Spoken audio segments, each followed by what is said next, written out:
Great pleasure to introduce Professor Andy Cundy, and tonight he's going to be sharing with us some ideas on marine plastics contamination from land to sea and from local to global. Professor Cundy. Thank you very much, Colin. I'd like to thank Colin, Richard and the team for facilitating the presentation tonight. It's been quite a long road. I've been intending to give this presentation for quite a while, and we've had delays due to COVID.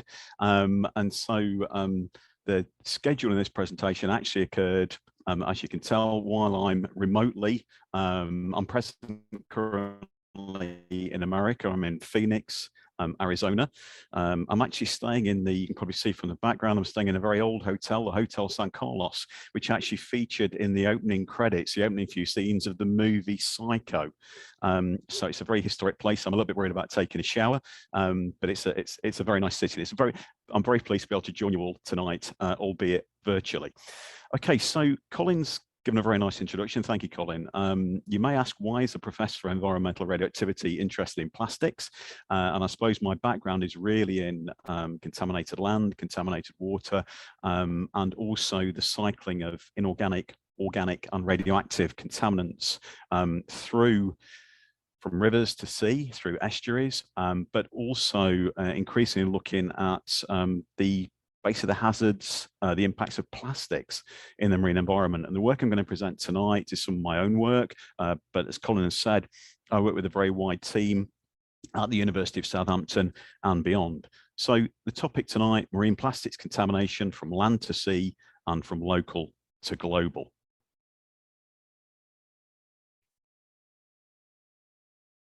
Okay, so as Colin's mentioned, I've been back at the University of Southampton for about 6 years now, and I'm based down at our waterfront campus at the National Oceanography Centre, Southampton. And at the National Oceanography Centre, Southampton, our waterfront campus, and also at our main campus at Highfield, we've got quite a wide range of researchers looking at various aspects of plastic contamination. So looking at marine plastics, transfer of plastics, as I say, from river to sea, but also behaviour of plastics in soils and in agricultural systems and in wastewater treatment work. So there's quite a large group working there, and I'll be presenting some of their data. And we also work collaboratively with a number of other universities across the UK and internationally, including University of Brighton, University of Plymouth, etc., who are doing a lot of excellent work in plastics. So in terms of the topic tonight, I want to give a talk divided into a number of different areas. First of all, I'd like to talk about the plastics problem. Then I'll talk a little bit about processes, particularly in the marine environment, so how plastics move through the marine environment and some of the knowledge gaps we've got around these processes. Then I'll talk about monitoring, how we monitor plastics in the marine environment and the environment more widely. And then I'll give some thoughts on management, or if you like, risk reduction or remediation or cleanup of plastics, both plastics at sea, but also plastics moving through river systems, through estuaries into the sea. And then I'll give some final thoughts. Just to give a kind of idea of the scale of the plastics problem, particularly in the marine environment, the slide here on the right shows an art installation which was presented at the University of Southampton at the waterfront campus about 2-3 years ago, just before COVID lockdown. And basically this is Wave by Gilly Evans. And this is an art installation made from plastic rubbish pulled from the Empress Dock at Southampton during the spring of 2018. So this is basically where our students, when they do fieldwork on our research vessel Callista, they saw plastic and they removed that from Empress Dock. And so that is a plastic that's accumulated locally in Empress Dock at Southampton over one season. So you can see the large amounts of diverse plastic debris present, which has been collected by our students. So the plastics problem. The introduction and widespread use of durable synthetic materials, especially plastics, has dramatically increased the amount of marine debris. So marine debris has been present in the environment, obviously for a very long time. It's naturally present due to runoff from land, but we've dramatically increased the amount of marine debris, and we've actually supplemented that by adding large amounts of really durable synthetic materials. And I'm sure you're all very aware of photos such as the ones I'm showing there. So the one on the left is some detail of the Great Pacific Garbage Patch. Okay, so we tend to see in the open ocean plastics accumulating in slack water areas within large oceanic gyres. And so these essentially are a soup of plastics that have accumulated under these slack water conditions. On the right there, we can see plastic debris on a remote island beach. This is one of the Hawaiian Islands. And here we can see large amounts of plastic debris, notably fishing debris that's accumulated on the beaches there. And there are major concerns about the impact of those plastics on marine organisms, as you can see in the picture there on the bottom of the slide. So the advent of commercial mass production of plastics in the mid-20th century, followed by an exponential rise in consumption, has resulted in large amounts of plastics entering the marine environment. So figures vary. So a figure that's often used is from 2010, actually, where basically a kind of mass balance was attempted. So 4.8 to 12.7 million metric tons of plastic waste entered the ocean in 2010 from land. And there was about 120 million tons of plastic cumulative total in the oceans. So that's huge amounts of plastic entering the ocean. You'll note, though, that there's a very large error bar on that value, 4.8 to 12.7 million metric tons. So, and that highlights that actually, in terms of budgets and mass balances, it's still very difficult to estimate exactly how much plastic is entering the marine environment. Importantly for us, plastics comprise the majority now of marine debris and represent its most durable and persistent part. So the diagram I'm showing on this slide is really a classic diagram from the paper by Le Breton et al. 2017. And this is where basically an attempt was made to quantify the source areas of marine plastics. We know that about 80% of marine plastics come from land. Okay, 20% come from fishing vessels and marine sources. This work was really one of the first attempts to try and quantify source areas. So the shading on the map there shows effectively the mismanaged plastic waste production, MPW. So the darker the shading, basically the higher the tons per year in mismanaged waste production. And the blue dots show the plastic inputs from rivers. And you'll see there very clearly, you can pick out some of the world's major river systems there. So you can see a large dot over the Amazon, because that's collecting plastic materials through its tributaries, and then is basically releasing those, washing those out to sea.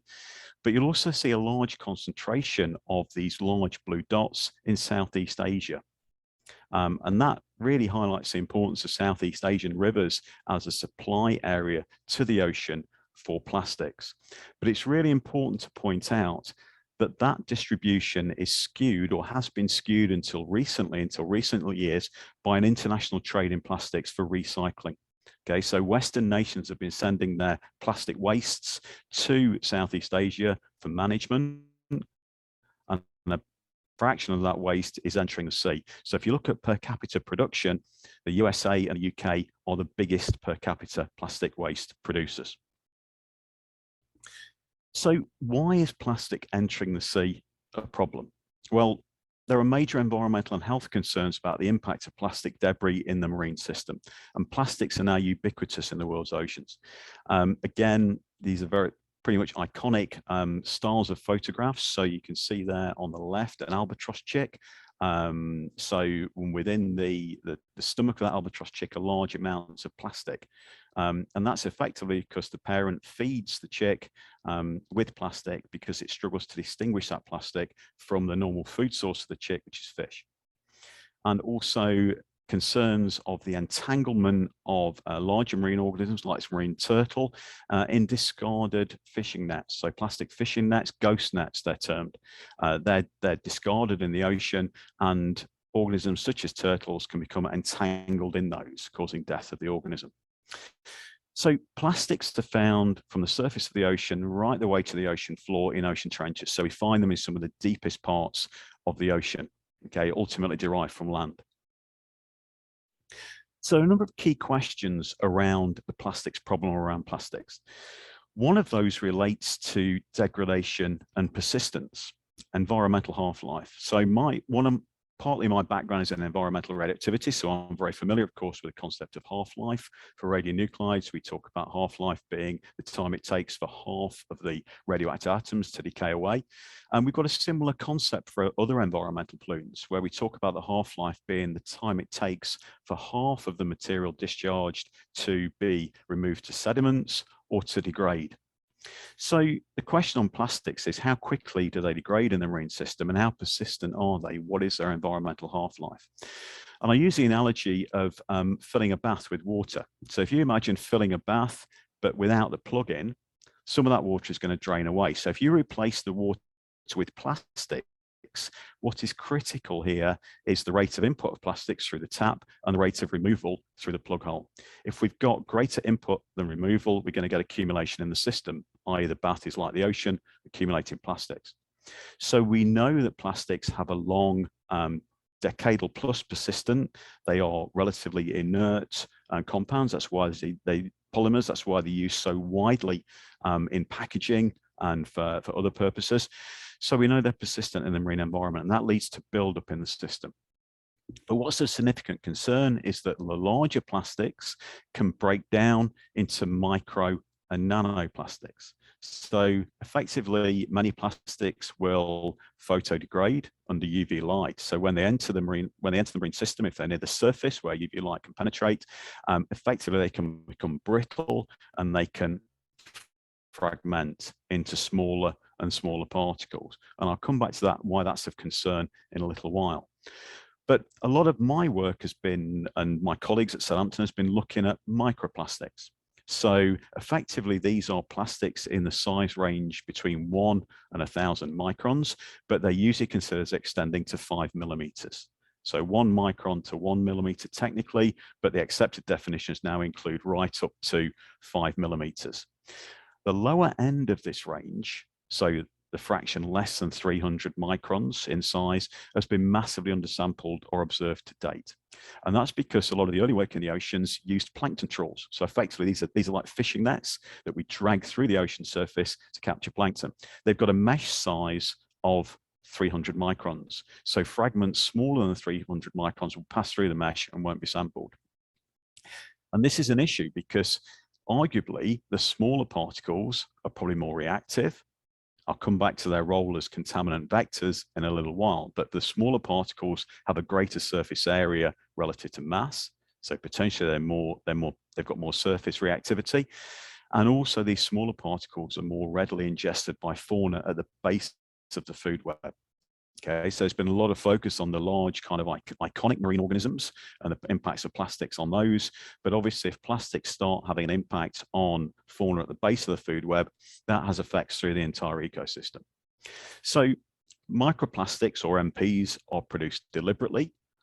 So they're primary microplastics, things like microbeads in cosmetics, virgin plastic pellets. These are small plastic nurdles, they're called. And these are the kind of stock material for plastics manufacture that are transported all over the world. But also microplastics can be derived from larger plastic items. So secondary microplastics, for example, from broken down packaging, from clothing. Okay, so artificial fibers in clothing can be released during the wash cycle and enter estuaries in the marine system, and other litter as well. It's estimated there are about 4.85 trillion microplastic particles in the global ocean. Okay, you'll see a lot of figures like this when people talk about microplastics and plastics, but obviously bear in mind that they're dispersed in quite a large ocean volume. But an example in the slide there of an electron microscope image of some samples, or a sample collected from Southampton water, locally to where I work. And effectively there we can see a plastic fiber through the middle, running up from the bottom to the top of that electron microscope image, lying on top of effectively marine algae. These are diatoms. Okay, so this was a suspended sediment sample that was collected and examined on an electron microscope. So we commonly find these fibers in marine systems. One of the issues actually we've got though when testing for these is that unfortunately the fibers, well, when you sample and take the samples back to the laboratory, can be added from things like laboratory coats or just from the air conditioning system within the building.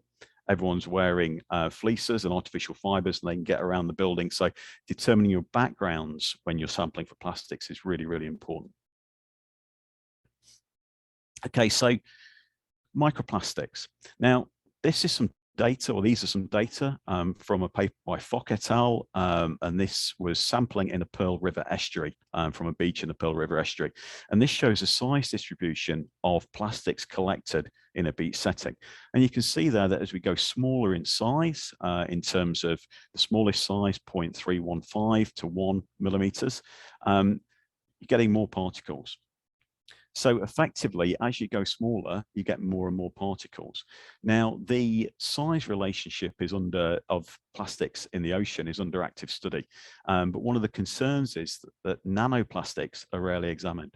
So we're sampling often down to 300 microns. There'll be a large number of particles below that present in the marine system that could be far more commonplace than the microplastics. And work on nanoplastics is really still in its infancy because they're actually really quite difficult to monitor in the marine environment and in other environments. Okay, so the next key question. If we've got a lot of plastic in the marine system, well, is that a problem? How toxic is it? And what is the role of the plastic as something we term a contaminant vector? So if we deal with toxicity, first of all, we know that plastics, particularly microplastics, can elicit physical effects such due to intestinal obstruction. So they'll affect the feeding behavior of organisms, but also biological effects, including adverse endocrine, carcinogenic, and metabolic effects within organisms. It's important to note, though, that a lot of the earliest studies on plastics were actually carried out, and the plastic impact on organisms were actually carried out at grossly elevated plastic concentrations, far higher than you would expect to find in the marine or the terrestrial environment. But more recent work is indicating that even at very low concentrations, plastics can have impacts on marine organisms.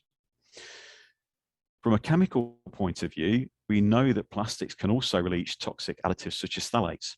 These are added to improve the physical properties of the plastics. They can be leached out. Plastics can also act as vectors or carriers of inorganic and organic contaminants.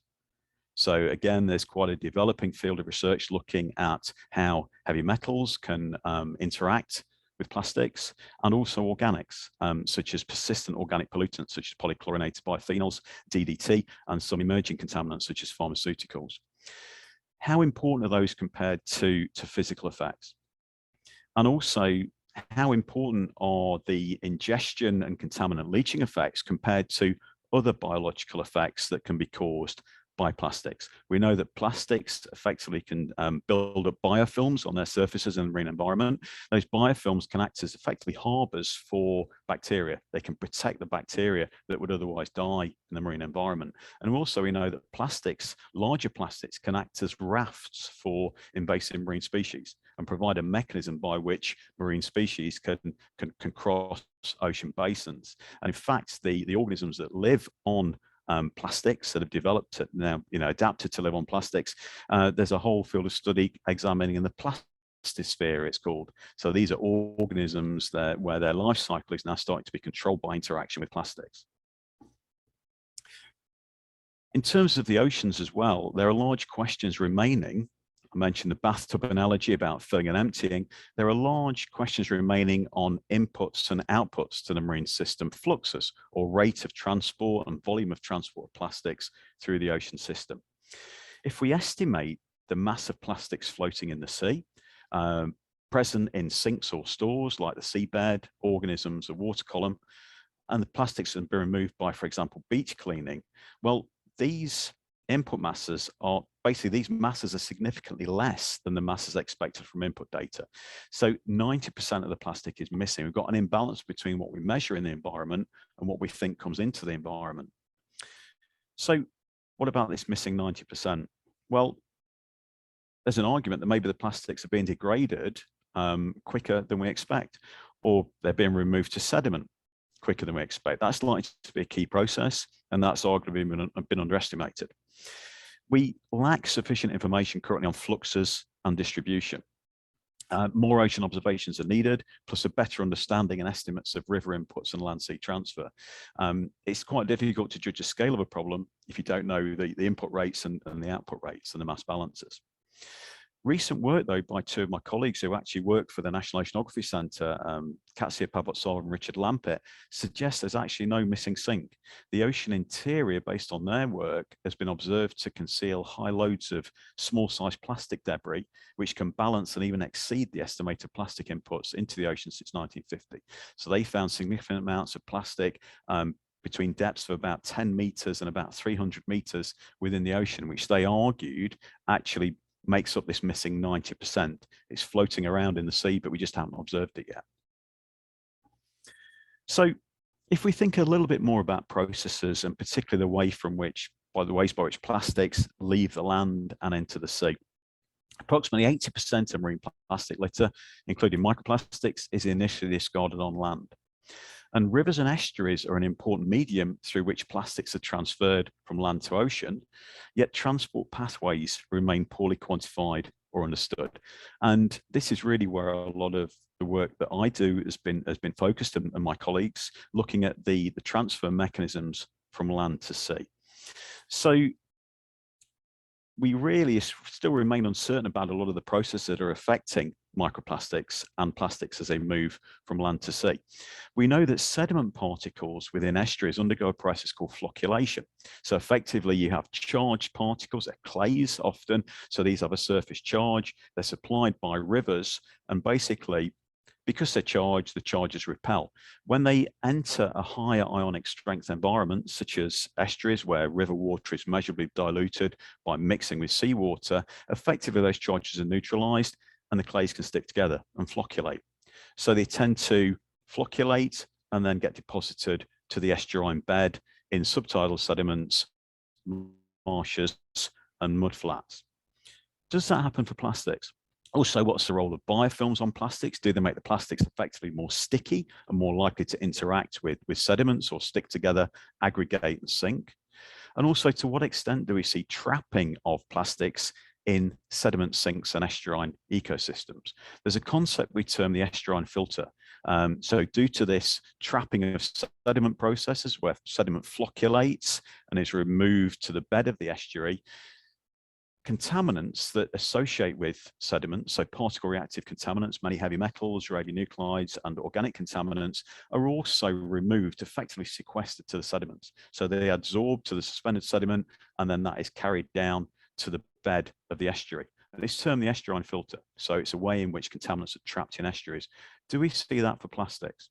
And also, if they're trapped in estuaries, how can they then be reworked back into the system by storms? If we're burying large amounts of plastics in sediments, what happens when there's a storm and that begins to get redistributed back into the system? Another important aspect within estuaries and coasts more generally, coastal landfills, relic coastal landfills.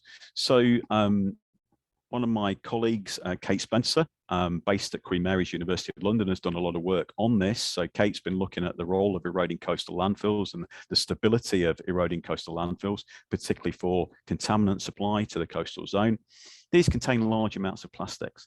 And so there are over 1,000 historic landfill sites in England, in coastal and estuarine locations that are low-lying and may be at risk of flooding and or erosion if flood defence is not adequately maintained. So on the map there of the UK, you can see the red dots. These are historic landfills in tidal flood zone 3. So these are potentially, if coastal defences weren't maintained, at risk of flooding under sea level rise scenarios under global heating. So this is a map courtesy of the Environment Agency. So they could provide an additional source of plastics into coastal and ultimately marine environments. Okay, bit of a box model here. It's complicated, but the reason I'm showing it is because I wanted to give you an idea of the complexity of potential processes governing plastic movement through estuaries. So within an estuary, shown by the green box in the middle, that can receive plastics through river input, through fragmentation of macroplastics, larger plastics within the estuary due to UV action and physical abrasion, but also there can be input from storm overflows and wastewater treatment plants into rivers that feed the estuary or into the estuary itself, and other direct inputs from fishing, industries located in estuaries, etc. The estuaries can also receive marine input of plastics on flood tides, washed in from the sea into the estuary. Within the estuary, the plastics can flocculate, potentially, engage in other processes, other aggregation processes that remove them to sediments. And then it can be remobilized from those sediments. Ultimately, there's an outflow to coastal environments. So to develop a kind of mass balance around this can be quite difficult. One area we've been looking at in particular is the importance of the sea surface microlayer.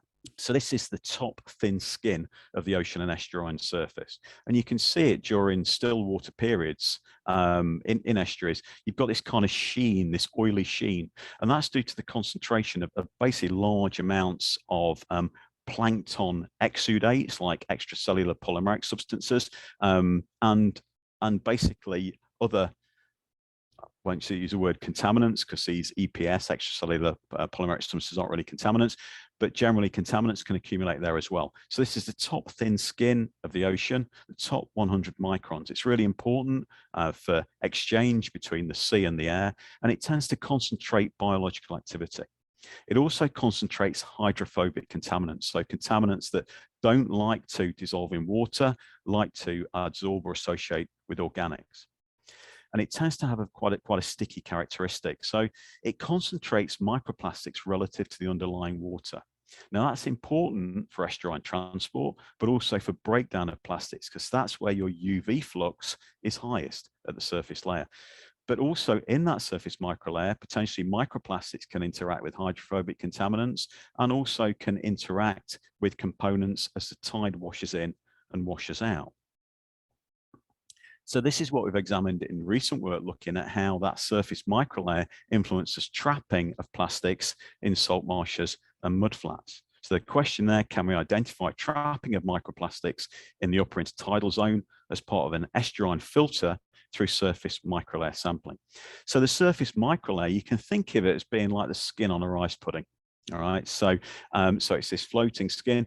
As the tide rises, that is the first part of the water to encounter sediments and the last part to leave. So what we did in this study, a PhD student who's recently graduated, Jess Stead, you can see in the foreground there with a glass plate.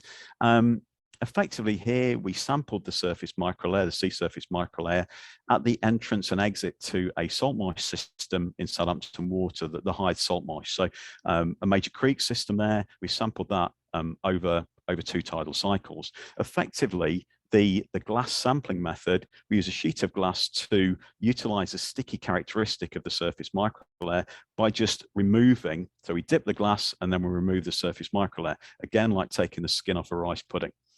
And then we drain that into a collection flask, then filter and look at the plastics contained within the surface microlayer. And interestingly there, if we look at the rising versus the falling tide, so on the diagram there on the graph, the rising tide is on the left, the falling tide is on the right, and the y-axis scale is a number of fibers per meter squared area of the surface microlayer. And we can see a clear difference between the incoming tide in terms of number of fibers per meter squared versus the outgoing tide. So what we're seeing there is trapping in the upper intertidal zone.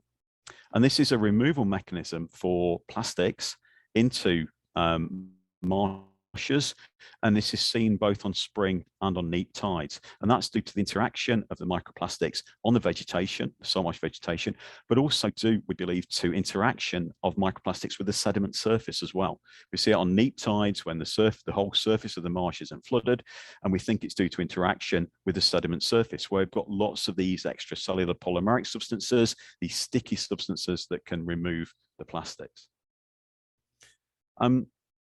Currently, with the surface microlayer, we're working with colleagues in Hong Kong to examine the interaction of microplastics with contaminants derived from wastewater treatment works within the surface microlayer as a kind of reactive surface and a vector for contamination.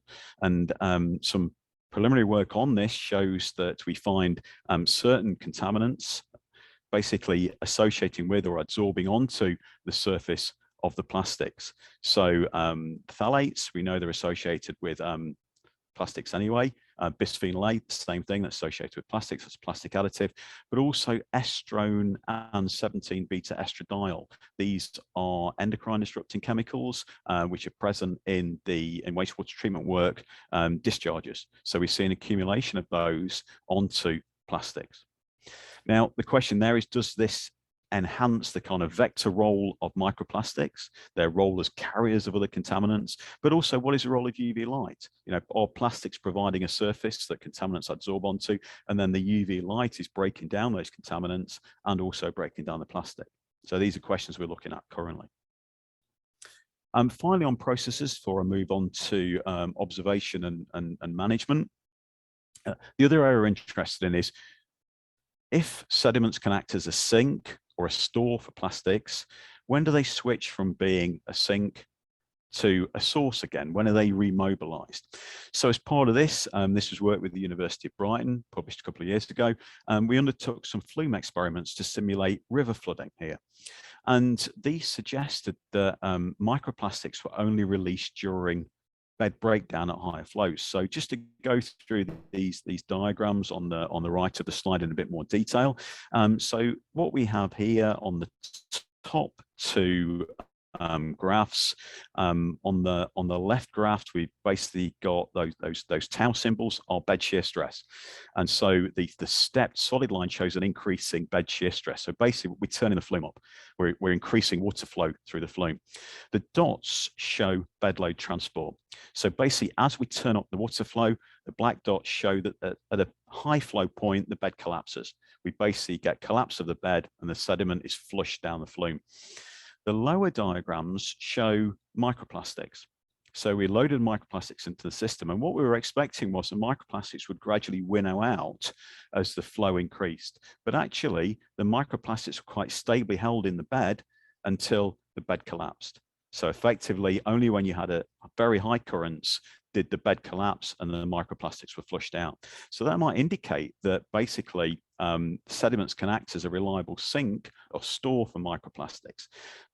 But here we're also looking at changes in the magnitude of flood events. And this is why we've got slightly different flume conditions there to look at different rising and falling limbs, basically different flood wave strength. And so there's some evidence from the work that suggests as we get increasing flooding, that may degrade bed stability, increasing flooding, which we'd expect under global heating scenarios, and that may shift the balance between sink and source. And we're currently examining whether this same process occurs in estuaries. We've just submitted this paper. Here we took a section of salt marsh, literally dug it out and put it into an annular flume, a flume shaped like a donut. So you get circulating flow within the flume. And what we were looking at there was basically the trapping process of microplastics within this salt marsh system. And what we found actually was that the organisms within the salt marsh, crabs in particular, played a really important role in remobilizing plastics, but also burying plastics. We could quite clearly see the crabs as they burrowed into the sediment, were taking plastics with them and pushing plastics down into the sediment. As they were feeding on organic matter, they were also releasing plastics back into the flow. And that's really an under-researched area. So that's what we're looking at the moment in a lot of detail at Southampton with colleagues looking at the impacts of plastics on organisms and also how the organisms themselves affect plastics transport in the marine system. What's important here, though, it indicates a possibility to enhance microplastic trapping within estuaries and other systems by actually developing constructed wetlands. These are used quite widely to manage road runoff. They're increasingly used as part of sustainable urban drainage systems. So effectively, you could use those for flow control to retain and capture plastics and potentially reduce land-sea transfer. However, you've then got to deal with the buried plastics, of course, that are present within those constructed wetlands. Okay. For the remaining part of the presentation, I'd just like to move on to say a few words about monitoring and then also about management of the plastics problem. So in terms of monitoring, I've mentioned there's a lot of uncertainties about how much plastics are in the marine environment and where they are as well.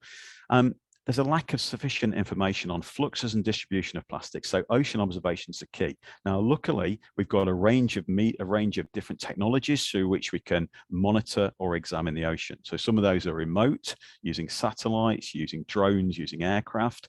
Others are more in situ, where we use buoys and other sensors. Within the oceanographic community, there's been a recommendation for a global integrated marine debris observing system, which will use a variety of components to collect in situ observations and sense the environment remotely. And the idea there is to help identify the main sources of plastics, how they vary both geographically and possibly in terms of human activities, but also quantify inputs and the ways debris enter the marine environment, how much is actually residing in different parts of the marine environment, and try and close the gaps on our knowledge of the budget of marine litter as a system, and also try and characterize the connectivity between different ocean basins as well. The problem with microplastics is we've got a classic needle in a haystack problem. So as an example, on the diagram there on the left of the slide, you can see an acoustic Doppler current profiler. These are hull mounted on ships, or they can be mounted static on the seabed. And what they do is they basically use the Doppler shift of currents or sediments within the current to actually look at current speed, but also suspended sediment concentrations. Now, if you use an acoustic Doppler current profiler, ADCP for short, to monitor sediments, that will give you an idea of the total number of particles passing under it. However, only one of those particles may be microplastic in maybe 100,000 or 1 million sediment particles. So actually, it's really difficult to distinguish that using many conventional monitoring techniques. What about remote sensing? Well, for macroplastics, that may have some validity, but not, of course, for microplastics. They're just too small. Generally, the remote sensing of marine debris, in particular for plastic pollution, is still in its infancy. There's been encouraging results with detection of large floating items or large agglomerates of plastics, but it's still a large technological challenge. So we can use high-resolution cameras on fixed platforms, visible satellite imagery for larger particles, drones, spectroradiometric techniques, given the unique spectral absorption features in the near-infrared and shortwave infrared of plastics, LiDAR and synthetic aperture radar. So they've all been proposed for plastics monitoring. You still need to calibrate that, of course, and validate it using shipborne observations. And as I've said, monitoring a smaller debris remotely is a major challenge. So a lot of the work so far has really heavily relied on ship-based sampling. The development of any autonomous or field deployable sensors for microplastics is still a significant research challenge.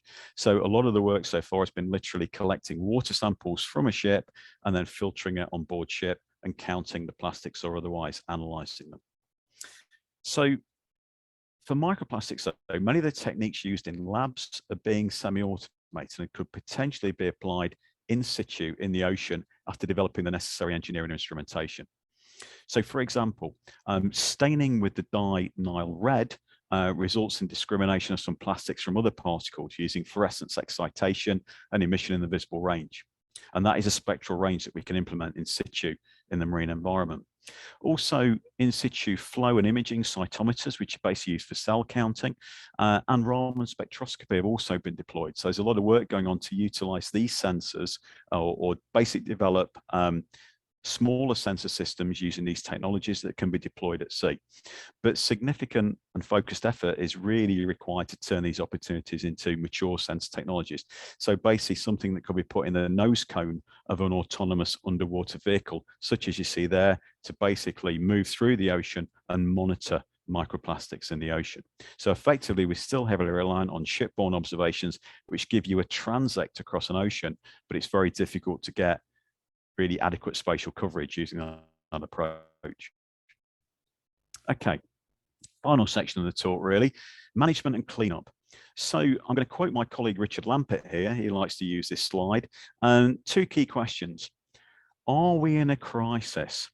Okay, I've mentioned the plastics problem, and it's very frequently mentioned in the news about this global plastics problem, and it's quite clear we see plastics distributed throughout the marine system.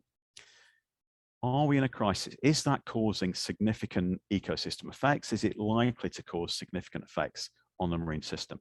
I've done a lot of work with the UK contaminated land sector, and what the terminology we'd use there is there a significant possibility of significant harm to the system from plastics? We know plastics are relatively inert particles. So many plastics, when they're ingested, will just pass through the system. What are the real biological impacts? What is the ecotoxicology? What is the risk? And a lot of work is ongoing now to look at that. It's still uncertain, but there's a clear desire to tackle the issue, to do something about plastics before we start seeing detrimental effects. So effectively taking a precautionary principle. That leads on to the next question. If we want to tackle the plastics issue, reduce the amount of plastics entering the sea, cycling through the environment, what can we do about it? Well, recently, there's been an agreement from nearly 200 countries, members of the UN, have agreed to start negotiations on an international agreement to take action on the plastics crisis. So this is a BBC webpage from around just under a week ago, Plastic Pollution, Green Light for Historic Treaty. UN members are being tasked with developing an overarching framework for reducing plastic waste across the world. And supporters describe the move as one of the world's most ambitious environmental actions since the 1989 Montreal Protocol, which phased out ozone-depleting substances. So there's analogies being drawn here to the Montreal Protocol, which has actually been very successful in protecting the ozone layer.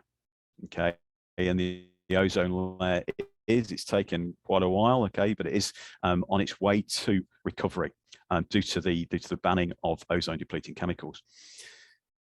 I'd argue that with plastics, it's obviously much more difficult, and I think that that's widely realised because we use plastics in so many aspects of our everyday lives. So it was much easier to ban CFCs, etc., and other ozone-depleting substances and find alternatives than it will be to completely ban plastics.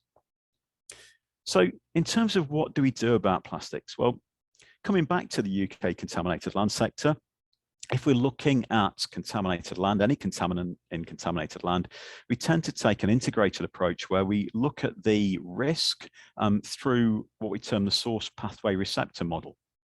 So this is where you have a source of contamination, a receptor, that might be us, or that might be the ecosystem, and pathways or various pathways through which the source can reach the receptor. So here the example is an uncovered waste spoil here, a mound of waste material, and wind is blowing dust from that waste source to the local population. So that's a contaminant linkage, we term it, source pathway receptor model. Now the general aims of contaminated land remediation are removing the source. So can we degrade the contaminant? Can we cover that waste spoil? Can we remove it and dispose of it in a licensed landfill? In extreme conditions, you remove the receptor. So for example, following the Fukushima disaster in 2011 in Japan, the local population were effectively evacuated from an exclusion zone around the Fukushima reactors. So there you've removed the receptor. Also, we can break the contaminant linkage or pathway. So in that example there for the spoil heap, we can put a membrane over that spoil heap, or we can grow grass on it, and that will reduce the amount of airborne material reaching the receptor. That breaks the contaminant linkage or disrupts the pathway. So source removal, pathway breakage or disruption. So if you think about that in terms of plastics, including microplastics, what about source management? Well, a simple measure like charging for plastic bags. So the 5p charge was introduced between 2011 and 2016. And that's been really successful actually in reducing the amount of plastic bags used and entering the environment. When I came here to the US, I was looking for a plastic bag in the house to wrap my toiletries bag in case any of the toiletries leaked. I couldn't find one. Okay, so we didn't have one in the house. So, you know, there's much more use now of reusable bags, bags for life, etc. Microbeads ban in cosmetics. So that's been significant in reducing the amount of microbeads entering the environment. That was in 2018. There's public pressure, of course, to reduce packaging, to improve recycling, and also to replace single-use plastics such as straws, but effectively to use reusable cups, compostable vegware instead of plastic. Now that's proven useful for specific components, but not all. In terms of breaking the linkage, I've mentioned one of the major sources of microfibers is actually through washing machines, through washing artificial fibers, fleeces and the like. So there are systems now that will claim to intercept those plastics in washing machine outflows. Similar wastewater treatment works, interception in wastewater treatment works. That is actually quite problematic. And also, how do you deal with storm runoff? Okay, so wastewater treatment works, as has been in the news recently, will treat a certain volume of wastewater during storms. The excess water is diverted to storm outflows and overflows, and effectively that will enter the marine environment and river environments untreated. So that's a way to actually flush plastics, including from road runoff, such as tire debris, tire wear particles are an important source of microplastics, and that can be washed into the sea. Recovery. So booms, etc., can be used to recover floating larger plastics, but difficult to see those being used for microplastics. Direct picking is actually one way that's useful for removing plastics from shorelines, the larger plastics, and preventing them entering the sea. So those beach cleans that people get involved in are really useful. But also, as I mentioned, potentially using natural sinks, such as constructed wetlands, to intercept road runoff and prevent it reaching the estuarine, river, or marine environment. Okay, so in terms of concluding thoughts, I mean, in terms of managing the plastic problem, really, if we're going to effectively manage the plastic problem, we need better information on sources and pathways. And there is a lot of work going on in this area now. So how we can go from macro to microplastics, how they break down and how many microplastics they produce, what are the areas of accumulation of plastics, and what are the fluxes, rates of input and removal. We need that if we're going to ensure targeting and effectiveness of policy and public actions.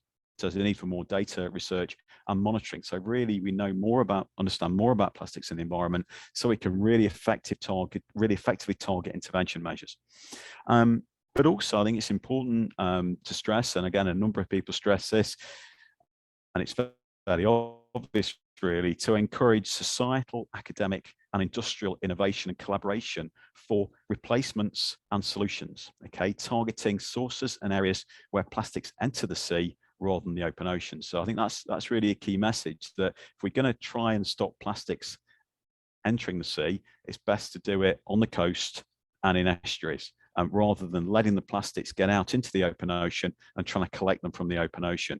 There have been a number of proposals for basically going to the garbage patches and scooping up plastics and recovering and reusing that, but actually the carbon footprint of that activity is huge.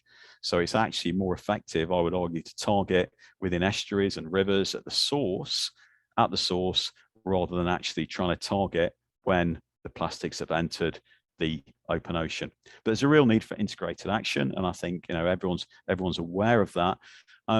One cautionary tale, really, in terms of the usefulness of targeted actions. I was at a round table in India a few years ago, where we were talking about plastics contamination, and the state that hosted the conference was Tamil Nadu, and they had banned single-use plastic bags now, and they'd replaced them with paper bags. And the locals were arguing, well, that's great to have a replacement like that, but actually, what happens when it rains? What happens when we get heavy rainfall? The paper bags degrade, and we can't actually use them again. So there's an argument there for actually having a plastic bag or a bag for life that you reuse and reuse again.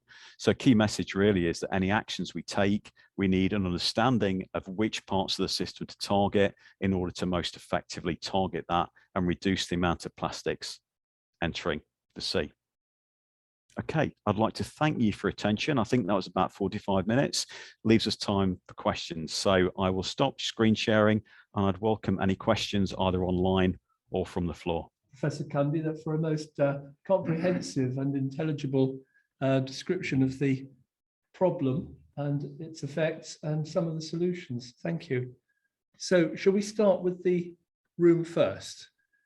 We'll see what we get by way of questions. All right. Okay. Well, while we're waiting for the screen to fill, does anybody have any questions from the floor? Yes.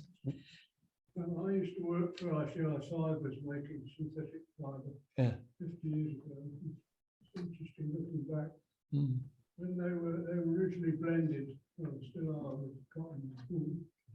With cotton wool. And the blend then goes into fibres, into clothes. There was a tendency, a much increased tendency for what was called pilling, which is the formation of little balls on the. Yeah, yeah. Yes. And to combat that, they reduced the molecular weight of the polyester so that it snapped off. Interesting. So you got a smaller particle. Well, it didn't, yes, it just, it would rub, instead of rubbing into a ball, it would drop off. Wherever. What do you think of that, Professor Cundy? This is a comment. Did you? Yeah, I caught most of that, and I think it's a really important point, and I'm very aware that I'm talking to an audience where there'll be many people who've got a far greater understanding than me in terms of plastic manufacture, and you know, in terms of the stability of plastics and possibilities of alternative plastics. I think it's a really interesting point about the the breaking off and the producing of microplastics. Obviously, we're concerned about the smaller particles; they're more difficult to remove from the system. But I think the interesting point about the kind of agglomeration of the cotton fibers as well. I think there's the behaviour of kind of natural fibers in the environment is also being researched now as well, in order to help us understand just how much of a problem microplastics are, because there's large amounts of natural fibers being washed into the marine system as well. So, you know, they'll behave differently, but what is their effect on organisms in terms of physical obstruction? But yeah, I think the general point about plastics manufacture and mechanisms by which we make plastics, any solution to the plastics problem has got to involve the whole kind of life cycle of plastics production. We did work with a group in Brazil a few years ago who were producing plastics through polylactic acid, PLA, and that is basically from the waste material from sugarcane processing, and to produce these more degradable plastics. You've obviously got to be very careful there that you don't want the plastics to degrade too quickly, particularly if you're using them in reusable bags. You don't want to get your shopping halfway home and then your bag collapses, putting it bluntly. There's a question on the chat from Robert McLachlan, who asked, how do we get rid of the plastic waste? Once you've collected it, can it be burnt? I mean, obviously that has its problems, but can you break it down in some way that does really get rid of it? I mean, it is a really interesting question, and I think I gave a similar talk to another branch of the Royal Society of Chemistry group about a year ago, and I had a question about recycling of plastics, and someone said, well, I've heard that some of the waste that should be recycled is actually ultimately burnt rather than being recycled. And I think, you know, plastic waste can be burnt. I think we do have obviously in the UK it's quite interesting when you talk to waste managers internationally, and I'm actually here in Arizona at a waste management conference. Other countries have much more use of incineration than we do. So we're actually quite many people in the UK quite resistant to incineration because of concerns about stack discharges from incinerators. I think, yes, you know, so you can burn plastic waste in incinerators, but you obviously have to be very careful about the heat balance and also the emissions. There's been a lot of concerns from poorly maintained incinerators. So I would say not the UK ones that are well maintained, but poorly maintained incinerators that can lead to emissions of dioxins, which are obviously a key problematic contaminant. So in short, plastic waste can be burnt, but you have to do it very carefully. So in fact, the comment there is over to the Royal Society of Chemistry to come up with ways of breaking it down.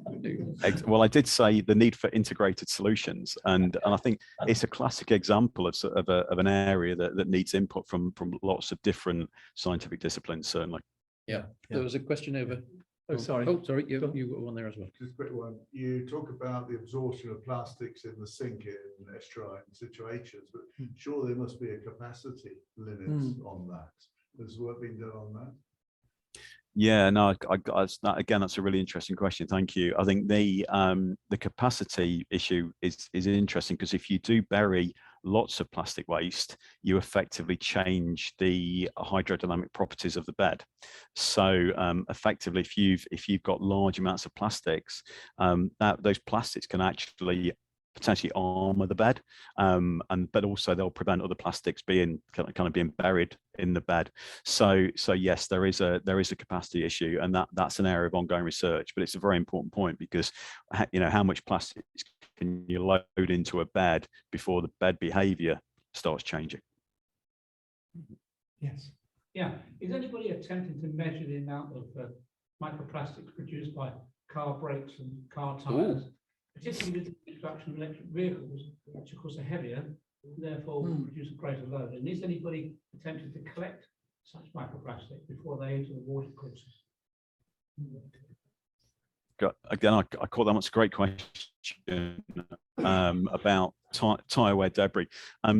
Now, this is an area that's really becoming more prominent over the past 2 to 3 years. So the University of Plymouth has been doing a lot of work in this area. Richard Thompson's group there, we're really flagging the potential problem from road runoff into estuarine and coastal systems. And there are concerns that electric vehicles being heavier can lead to accelerated tire wear, and I think that's where the use of runoff interceptors could be quite important. I say, and many road systems already have runoff interceptors or constructed wetlands to trap that road runoff. But I think it's an under-researched area, and it's Martin. Mr. Cundy, what can I tell my granddaughter when she gets very upset about the existing plastic waste in the ocean that's upsetting all the animals, flora and fauna? I mean, you said that it was not worth collecting it because the carbon footprint was so poor, but is this a horse that has actually escaped the stable, or is there any way we can get it back? great question. I mean, I would encourage your granddaughter to take part in beach cleans. I think that is something that really can make a difference, and also, sort of basically individual. This is one area where individual decisions can have an impact. So, basic things about reusable coffee cups, etc. To try and minimise your waste outputs. And I know certainly, over the past 20 years, the recycling collections by local councils and the separation and segregation of waste, it's just, I mean, today it's unrecognisable to what it was 20 years ago in terms of the reduction in the amount of waste that's coming from households. But I think in terms of the open ocean, one of the outstanding questions is, what is the self-cleaning capacity of the open ocean? So a lot of those plastics will eventually find their way into sediments and be buried in the ocean sediments. I think the now waste collection at sea, for some larger plastics, macroplastics, that's fine. So if you do get in estuaries, for example, or outer estuaries, you can get areas where macroplastics will accumulate. I think that is an area where you could remove them.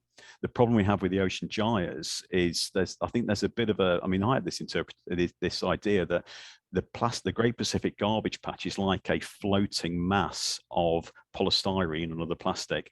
Actually, it's more like a soup of microplastics and other debris. So I think the collection idea is quite problematic.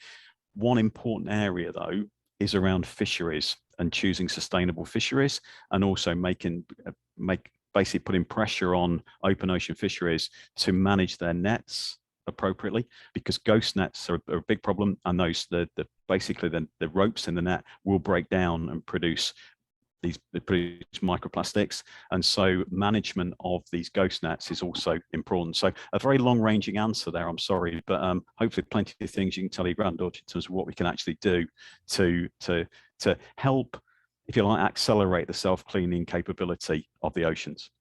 We've got a couple of questions on the chat. First one from Louise Hamby, who says, "Thank you for a fantastic talk. I'm interested in the pollutants that can adhere to microplastics. What are the most common pharmaceuticals to be found associated with microplastics?" Yeah, really good question, and that is an area that we're currently researching. So we're examining whether acetaminophen or paracetamol residues are found on plastics, but also the main work we've done is on steroidal hormones, so estrone and estradiol. So we find evidence that they are present on plastics. The thought there was if plastics are going through wastewater treatment works, they're coming into contact with these pharmaceutical residues. So we can find these pharmaceutical residues on the surface of plastics, but there's still an outstanding question on what the toxicity risk of that is. So just because, as you know, you can find a contaminant doesn't necessarily mean it's going to have a toxic impact. But that is an area that we've got a couple of active student projects on that, looking at the ways in which these pharmaceuticals can absorb onto microplastics and the ways in which that can subsequently influence marine organisms, particularly the organisms that live on the seabed. Okay, so the marine benthic organisms. Okay, thank you. The second question is from Marian, who says, what about sequestering the carbon in plastics by deep burial, maybe using old mine shafts? Does that work, or does it just leave it for fossilization? Again, that's a fascinating question. I think one of the things to be concerned about there is are we effectively producing just a deep landfill? But obviously, you'd argue that coastal landfills are at potential risk from long-term instability due to sea level change. So burying plastics in old mine shafts, could be a proposal. What I would suggest, though, is that a lot of these old mine shafts will have quite significant water flow through them. So some of the former mine shafts are quite wet, and so that by having that water flow, you've got a potential risk of groundwater contamination as the water kind of moves through. But I think it's one of those. We've been looking generally in the wider scientific community about carbon sequestration, so carbon dioxide burial effectively in old offshore oil fields and capturing carbon. So I suppose you could argue this is another method of capturing carbon, isn't it, by burying the plastics? So it could be done. I think you just have to be very careful. You could do it with as low risk as possible. Any more online? That's all online at the moment. So yes. Slightly different angle. Carbon dating looks at the different isotopes of carbon over time that have been left in the layers. With the different types of plastic, I'm thinking nylon was designed at a certain date, and all the more recent polymers. Would this ever be used as a carbon dating type process? Sediment layers or old animals have injected it? The anthropomorphic layer. Yes. Yes. Do you know, I'm really glad you asked that for the reason that as part of our work on wider environmental pollution, I'm a member of what's called the Anthropocene Working Group, and this is basically a group of geologists who are looking at whether we've entered a new geological era in the planet's history. So, and it's called the Anthropocene, where humans have become the dominant force on the planet in terms of atmospheric composition, in terms of how elements cycle through the environment. So there's a proposal to formally designate a new geological period called the Anthropocene, and we're looking at different markers that can be used for that. And actually, plastics are one of the markers that's been proposed. So the different type of plastics could mark the beginning of the Anthropocene layer. So in 50 million years time, when our descendants or whichever species has replaced us is looking back at the geological record and they find that layer of plastic, layer of concrete, layer of ceramics, etc., that will mark the Anthropocene. So I think the idea of using dating using plastics is a very interesting one. On a shorter time frame, we can, if we look at sediments that accumulate in salt marshes or mudflats or in the deep sea, effectively we get an archive going back in time. The sediments build up year upon year. And so we can actually date using carbon dating and other dating tools, those sediments, and we can look at changes. We can disentangle past oceanographic changes, changes in alkalinity, changes in temperature from those sedimentary records. The nylon and the other particles can actually be used as an age marker within those sediments. So we can use plastic dating in the same way we use carbon dating. So that was a great question. Thank you. Any more questions? Anything online? Nothing online. Okay. So Right. Well, Professor Cundy, thank you very much. It strikes me that perhaps we're, from the chemical point of view, that perhaps we're in the same position with marine plastics as we were with the need for a means of producing more nitrogen, though it's off different, it's a complete contrast, developing nitrogen around the turn of the opening years of the 20th century, and waiting for the Harbour process to come along and give us, and now apparently 75%, I think, of the nitrogen in our body is artificial ammonia. So perhaps we need the chemists to come up with something, some kind of chemistry to do with maybe production of plastics in the future. I think you alluded to it with the polystyrene, of a degradable plastic, or a plastic which was easy to recycle and to reuse. Just a thought. I would agree. I think chemistry and the chemical engineering industry have got a huge role to play in helping with the plastics problem. Yes. And and it's sometimes easy to blame certain sectors for producing plastics. Well, they were producing plastics because there was a public demand for them. Indeed. Effectively they're a wonder material for packaging, etc. So and I think it's the same, a contribution, a really important contribution can be made by chemists and chemical engineering to helping helping address the issue. Yes, yes. One just slight, if you indulge me, we were in Cape Verde Islands just before COVID broke out, and a team of fishermen who had snagged a turtle in their net had completely changed role to becoming a conservation organization.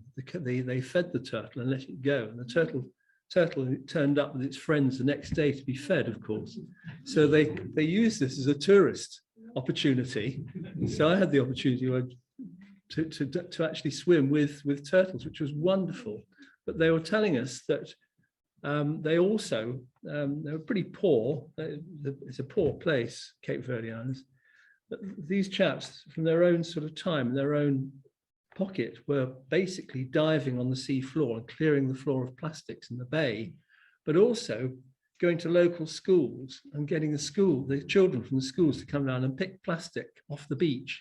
And then they would give them a barbecue and educate them about the problems of plastics in the sea. So just this, coming back to Martin's point, this is just a small area of self-help in a very poor part of the world. So very encouraging.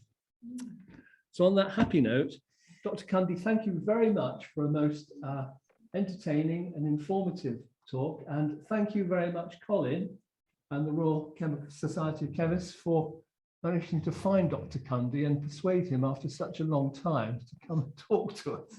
Thank you indeed.